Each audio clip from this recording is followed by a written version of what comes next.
Ase man ko twabuze ikintu dukora twabaye kwicira ibisakuzo basi. Ahubwo man iyo ngingo ni sawa. Sako.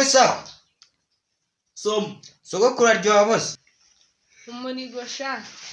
Feili wowe sha sicyo. Kubera ko yakuzarya neza. Feili wowe cyo wavuze sicyo. Kubera ko yakinyaga kuri mukecuru cyane.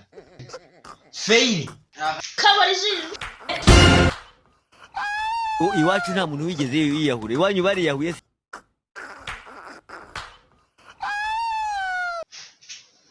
uvuze? Ndavuze ngo kabarijije. Uri serious cyane?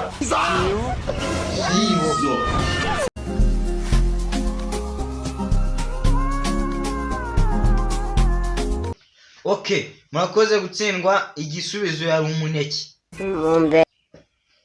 Kanongere mbasakuza ikindi ugitsinze. Ahita yemererwa moto nshyashya. Sako. Asiko ko njibagiwe. Sasira bataryama. Kubera ko nta bitotsi bafite. Kuri wasasibijwe angana na mpamvu bataryama.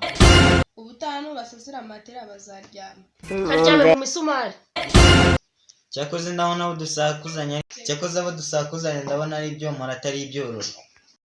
Please subscribe, like na comment kugira ngo ibintu bikomeze kuryoha. Yes guys, abantu benshi cyane rero dukomeza kubabwira ko turimo twitegura filime zigiye zitandukanye, ariko icyo tubasaba ni ukanda subscribe, like na comment kugira ngo ubutaha mutazamucikwa na video zacu. Rero iyi filime tubaye no comment tuyishyizeho kugira ngo mutaza kwicwa n'irungu nyuma yo muyireba. Turimo turabategurira